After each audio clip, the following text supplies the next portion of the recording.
একটা নেকির মূল্য সম্পর্কে বোঝাতে যাইয়া আল্লাহ রসুল সাল্লাল্লাহু আলাইহি ওয়াসাল্লাম অহুদ পাহাড়কে ইঙ্গিত করে বলছিলেন, পুরা পাহাড়টা যদি স্মরণের হয়ে যায় এর যত মূল্য হবে তুলনা ছাড়া একটা নেকির মূল্য অনেক বেশি। একটা নেকির দরকার কি? আল্লাহ রাব্বুল আলামিন কুরআনুল কারীমের মধ্যে নেকির গুরুত্ব সম্পর্কে বলছেন।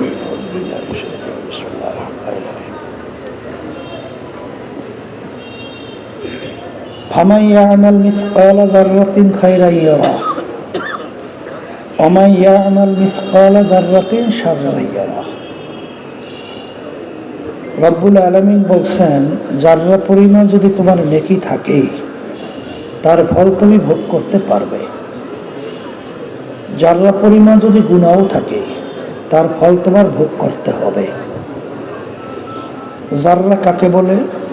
একটা কাপড় ধুইয়া নিগড়াইয়া রৌদ্রের ভিতরে ঝাড়া দিলে লক্ষ লক্ষ রেণু রেণু দেখা যায়। এই এক একটা রেণুকে বলা হয় যাররা।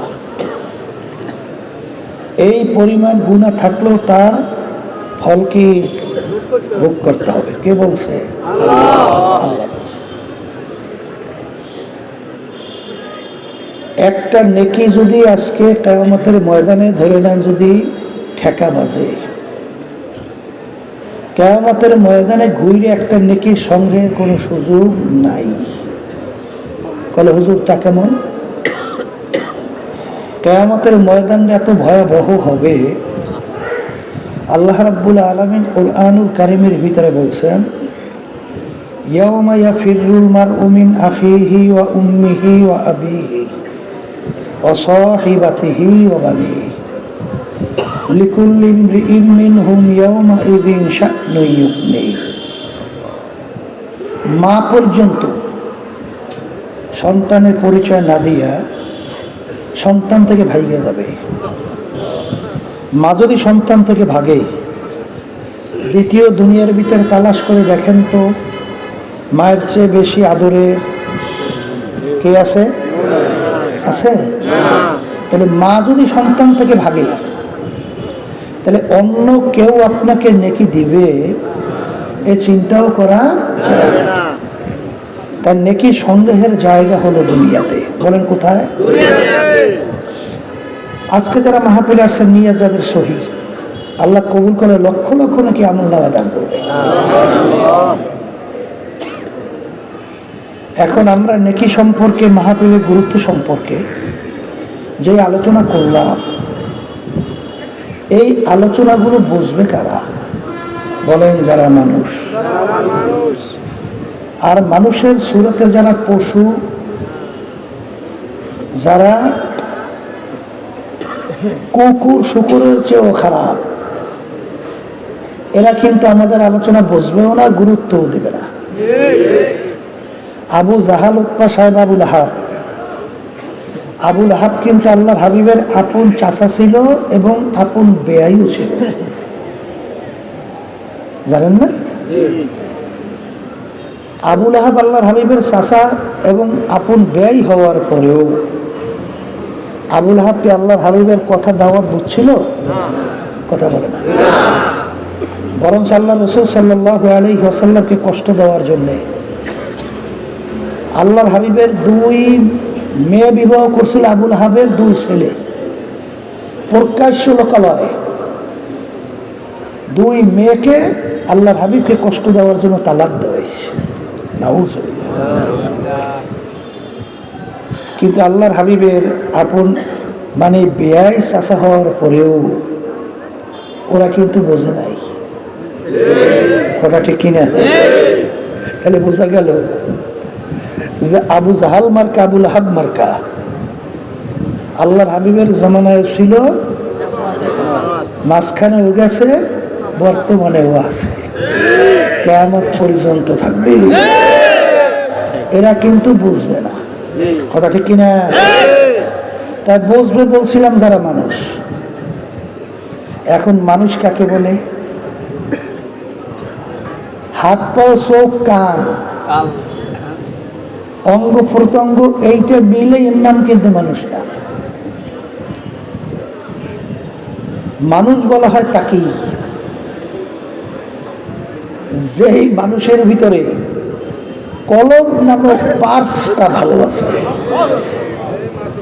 আর কলব নামক পার্স যার খারাপ হয়ে গেছে, সে সুরতে মানুষ হওয়ার পরেও কুকুর শিয়াল শুয়ারের চেয়েও খারাপ। কথা ঠিক কিনা? এই জন্য অনেক সময় আমরা বলি, আপনারা যেন বলতেন, লোহা দিয়ে আংটি তৈরি করলে তার যে মূল্য হয়, রূপা দিয়ে আংটি তৈরি করলে তার মূল্য আরো বাড়ে। স্বর্ণ দিয়ে যদি ওই আংটি তৈরি করেন দাম আরো বাড়ে, হিরে দিয়ে যদি ওই আংটি তৈরি করেন দাম আরো বাড়ে। তাহলে ধাতুর দামের কারণে বস্তুর দাম বাড়ছে। কথা ঠিক কিনা? কিন্তু আল্লাহ রাব্বুল আলামিন ফেরেশতা সৃষ্টি করছেন নূর দিয়া, নূরের দাম সবচেয়ে বেশি। আল্লাহ রাব্বুল আলামিন জিন জাতি সৃষ্টি করছেন আগুন দিয়া, আর মানুষ জাতি সৃষ্টি করছেন আল্লাহ মাটি দিয়া। ধাতুগত দিক থেকে যদি দাম হয়, মূল্য হয়, হওয়ার কথা ছিল ফেরেশতাদের প্রথম, এরপরে আগুন জিনদের, এরপরে মাটি মানুষদের। কিন্তু আল্লাহ রাব্বুল আলামিন তো ঘোষণা করছিল আলাকাত কাররামনা বনি আদম, মানুষ সমস্ত সৃষ্টির ভিতরে সম্মানিত। কোন কারণে? কবি এক কথায় বুঝাতে যেয়ে বলছিলেন, গর্বা সুরাত আদমে ইনসাবুদে আহমাদু বুদু জেহলে হাম এক সাবুদে। আল্লাহ রাসূল সাল্লাল্লাহু আলাইহি ওয়াসাল্লামকে দেখতে, আবু জাহলকে দেখতে, হাতের দিক থেকে, পায়ের দিক থেকে, অঙ্গ কোনো প্রত্যঙ্গের দিক থেকে কোনো পার্থক্য ছিল? আল্লাহ হাবিবের চক্ষু মুবারক দুইটা, আবু জাহালের চক্ষু হাতের দিক থেকে সমান, পায়ের দিক থেকে কোনো দিক থেকে পার্থক্য ছিল?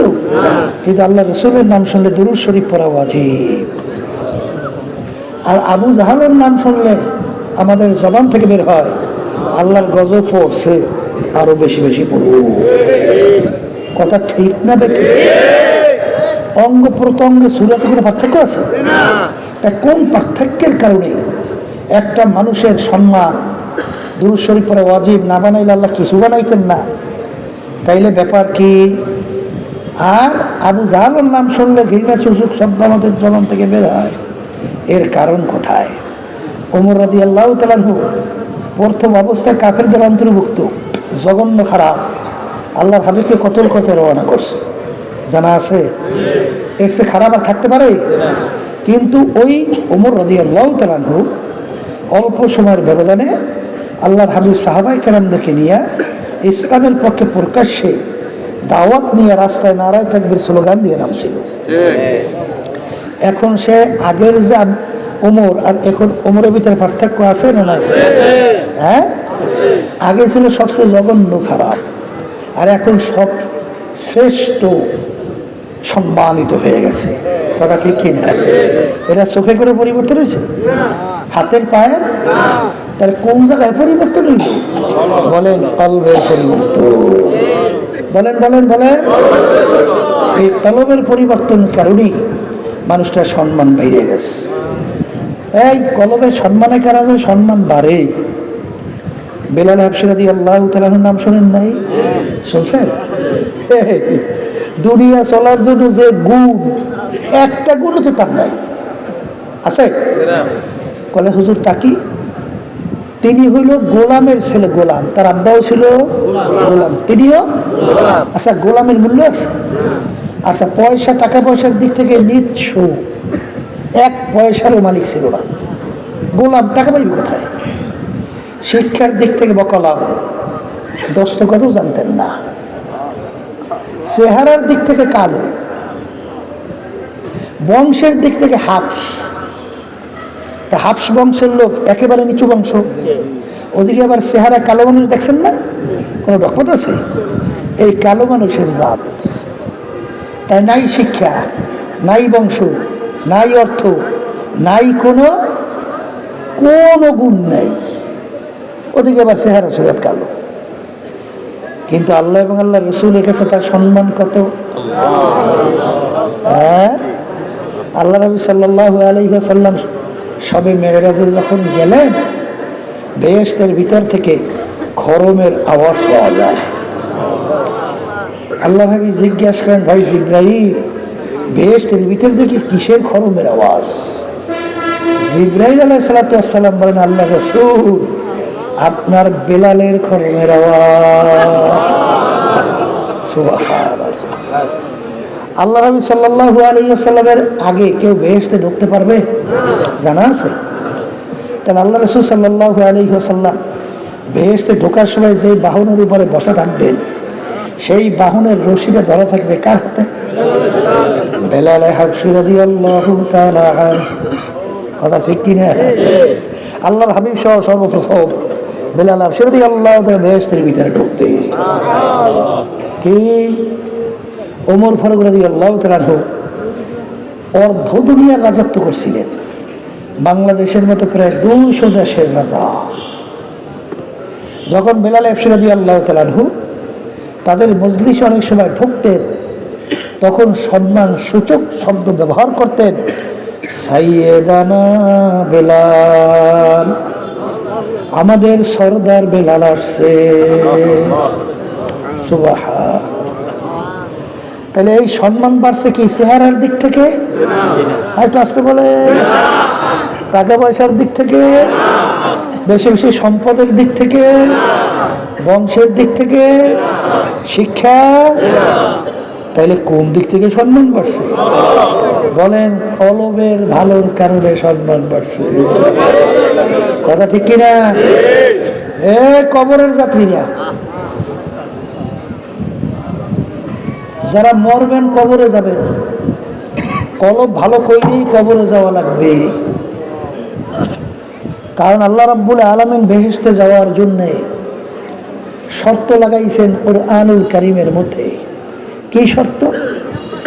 ইল্লা মান আতাল্লাহা বিকলবিন সালিম।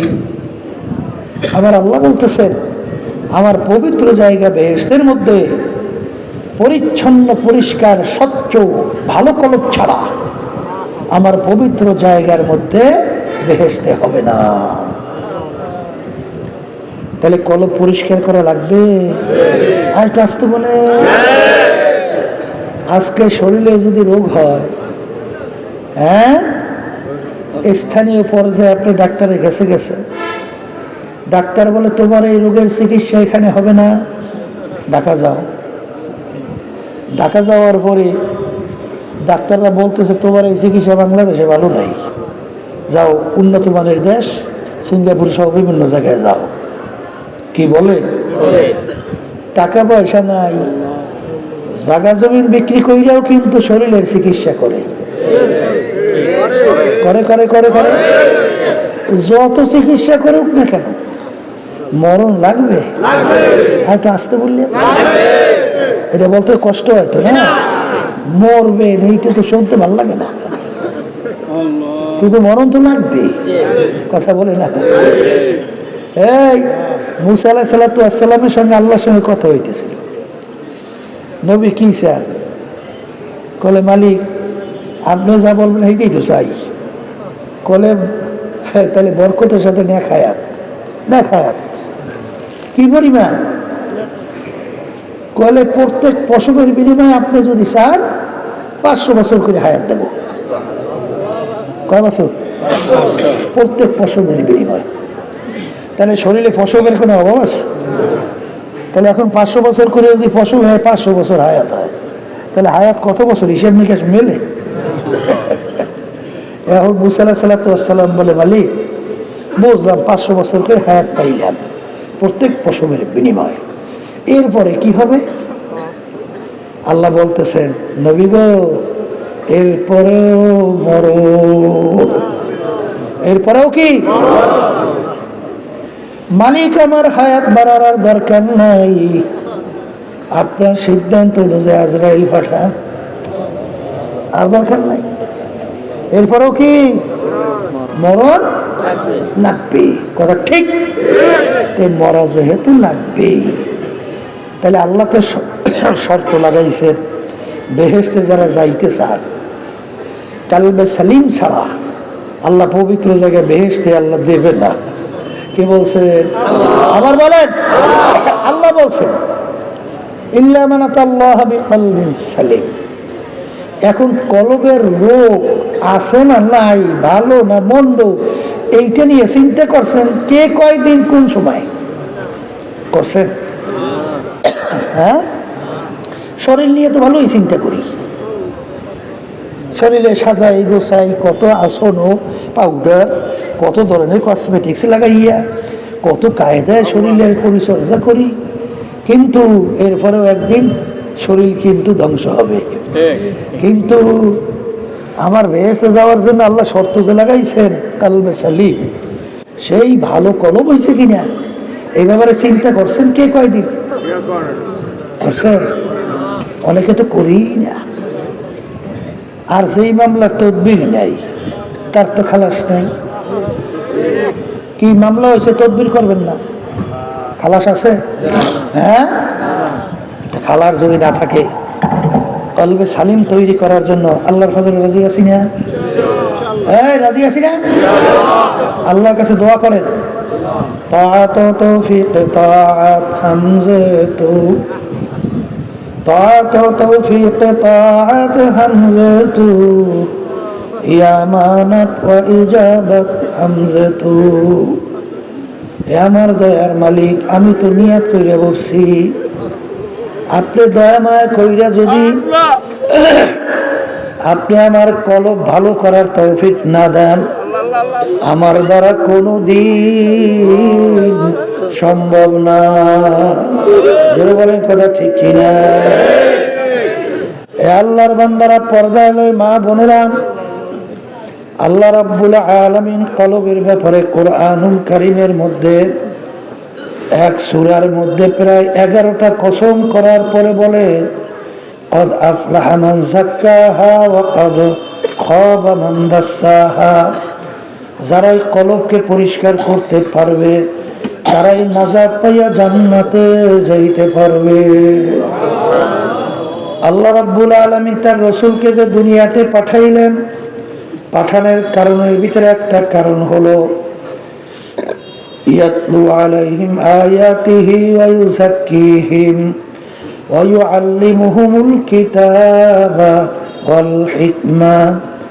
আল্লাহ রাব্বুল আলামিন বলেন আমার রাসূলকে আমি দুনিয়ার পাঠানোর ভিতরে কয়েকটা কারণের ভিতরে একটা কারণ হলো আমার রাসূল তার উম্মতদের আত্মশুদ্ধি কলব পরিষ্কার করাইবে।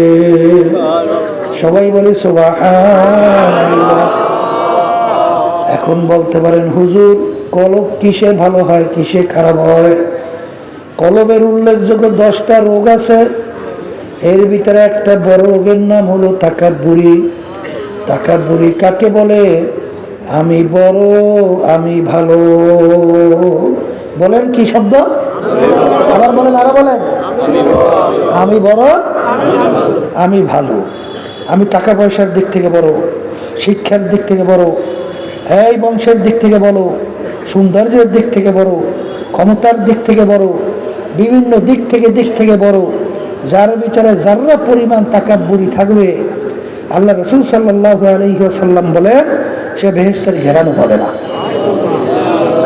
নাউযুবিল্লাহ। কথা ঠিক কিনা? এই আল্লাহর বান্দারা, বড় পীর আব্দুল কাদের জিলানী রাহমাতুল্লাহি আলাইহি তিনি রাস্তা দিয়ে একদিন রওনা করছে, হঠাৎ একটা কুকুরের জবান খুলে গেছে। কিসের জবান? কুকুর আপনার আমার মতো কথা বলে। কুকুর ডাক দিয়ে বলে, বড় পীর সাহেব হুজুর বলেন তো আপনি ভালো না আমি কুকুর ভালো?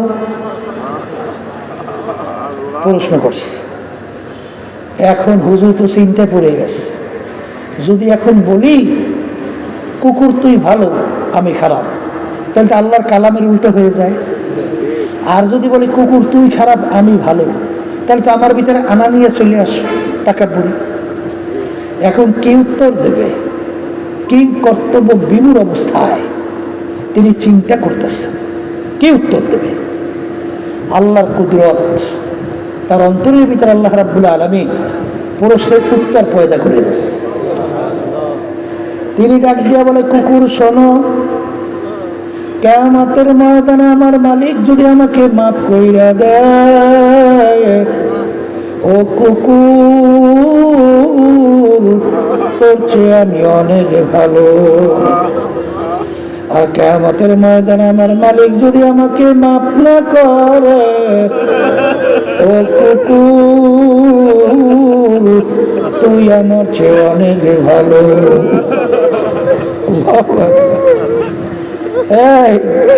ওমর ফারুক রাদিয়াল্লাহু তাআলা আনহু অর্ধেক দুনিয়ার রাজত্ব করলেন, রাস্তা দিয়ে হাঁটতেছেন, হেজা কুটা নাড়া রাস্তার ভিতরে পাইয়ে হাতের ভিতরে উঠাইয়া, এখন ফেজা কুটা নাড়ার দিকে তাকাইয়া তাকাইয়া বলতেছেন, হে ফেজা কুটা নাড়া, তোরা আমার চেয়ে অনেক ভালো, কারণ তোর হিসাব নাই, নিকাশ নাই, তোর বেহেশত নাই, জাহান্নাম নাই, তুই মাটির সঙ্গে মিলা যাবি।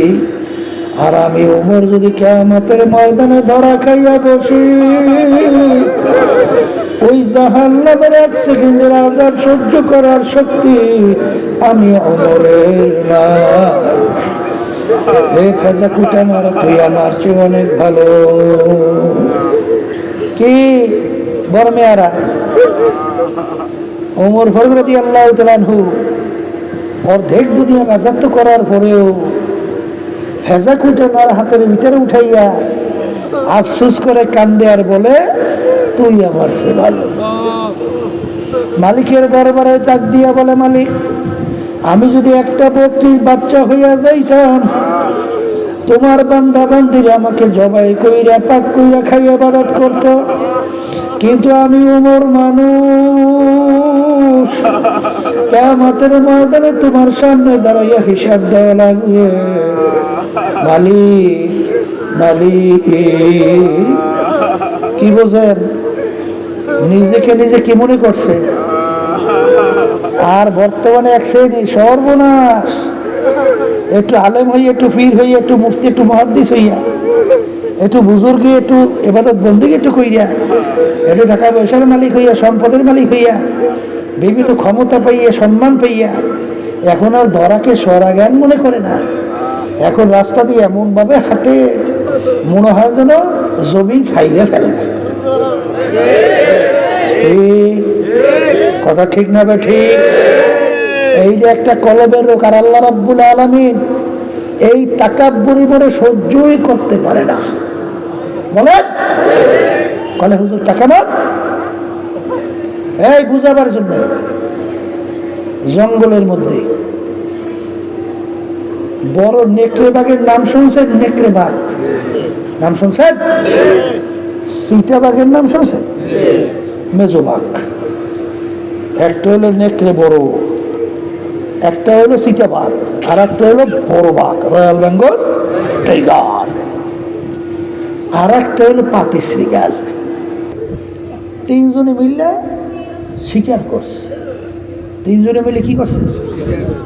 তাই শিকারও তিনটেই পাইছে। কয়টা? বলেন, একটা খরগোশ, আর একটা হরিণ, আর একটা গাধা। কথা বুঝছেন? তাই শরীরের আকৃতির দিক থেকে গাধা বড়, মেজো হরিণ, খরগোশ ছোট।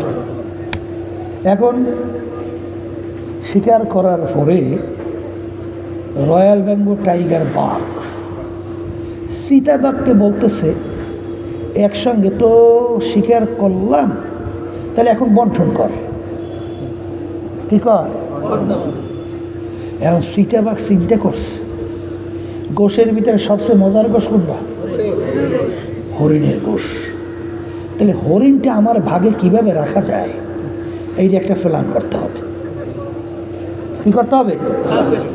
এখন নিয়ম বাড়ি করছে, প্ল্যানও তৈরি করছে। কি প্ল্যান? বলে, মহারাজ, শরীর অনুযায়ী বন্টন।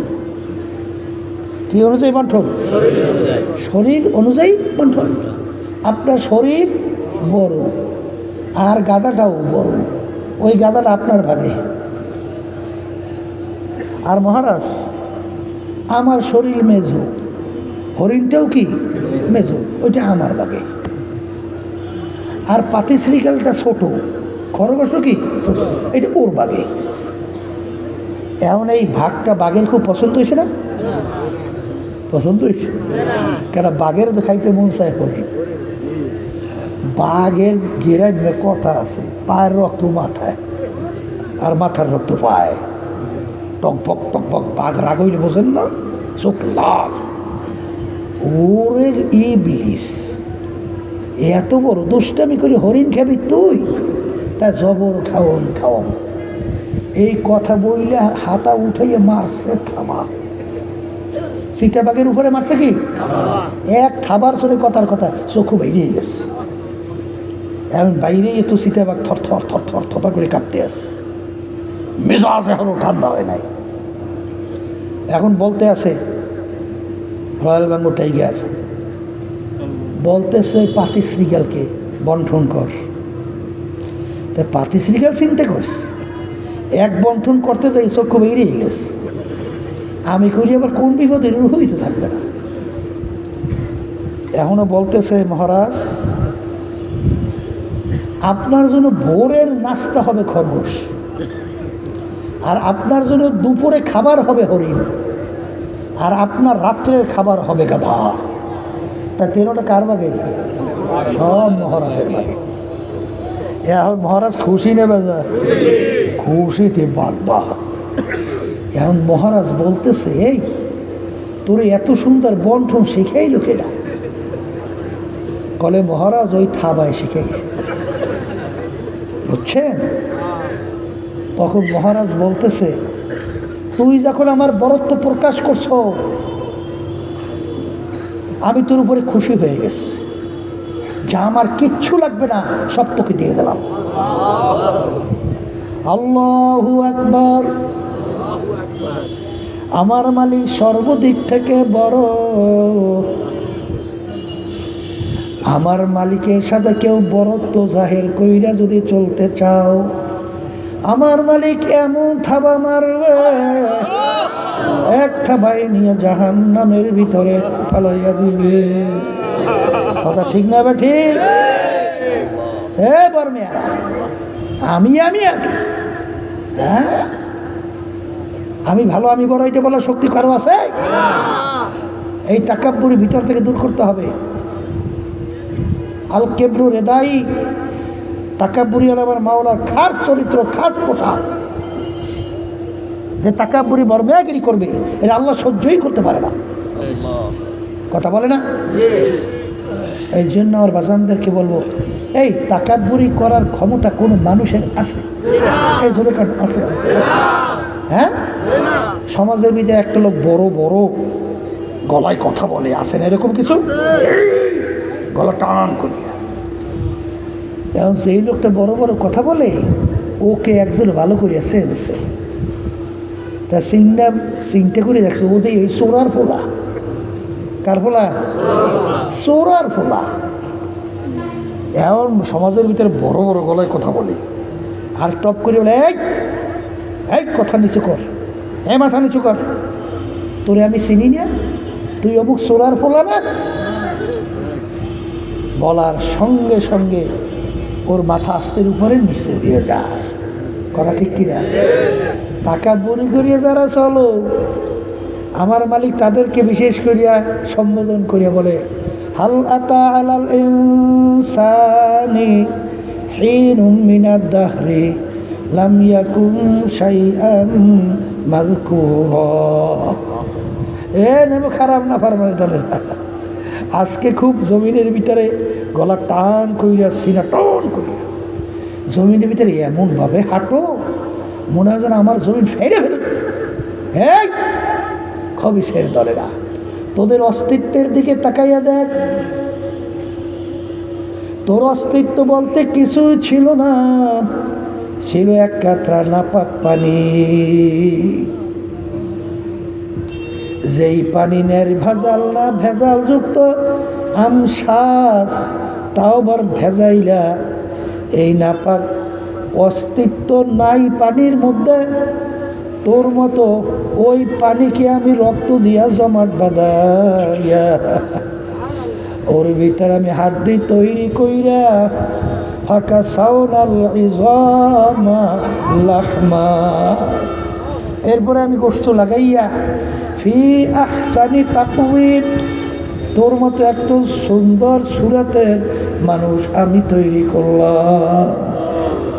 কি তাকাব্বুরি করা যাবে? আর একটু আস্তে করে যাবে যাবে যাবে যাবে যাবে না। আর একটা রোগের নাম হলো হিংসা, কলবের রোগ। পর উন্নতি থেকে সহ্য করতে পারে না। আছে না নাই? আছে না নাই? এই বর্তমানে কিন্তু এক শ্রেণীর আছে, অনেক আলেমও শোনা যায়, হুজুরও শোনা যায়, আহা চর্মনাই মোটে দেখতেই পারে না। আমরা ওই এলাকায় আছে কিনা জানি না, এই এলাকায় থাকতে পারে না, চর্মনাই মোটে দেখতেই পারে না। আচ্ছা চর্মনাই কি করছে? চর্মনাই দেখতে পারেন না কেন? কি করছে? কি যদি জিজ্ঞেস করে যে ভাই আমরা চর্মনাই দেখতে পারেন না কেন, বলে দেখতেই পারি না, দেখতেই মন চায় না। এহলে হিংসা। কথা বলে কি কি? আমি জিজ্ঞেস করি বাজার, চর্মনাই যাওয়ার পরে মানুষগুলো কি নামাজি মানুষ বেনামাজি হয়? হ্যাঁ, হয় না? এই যেই মানুষগুলো আগে ভালো ছিল চর্মনাই যাওয়ার পর খারাপ হয়ে যায়। আচ্ছা তাই খারাপ হয় না, বেনামাজি যাওয়ার পরে নামাজি যাওয়ার পরে বেনামাজিও হয় না, বরঞ্চ চর্মনাই যাওয়ার পরে বেনামাজি নামাজগুলো নামাজি হয়। বাস্তবতা না অবাস্তবতা?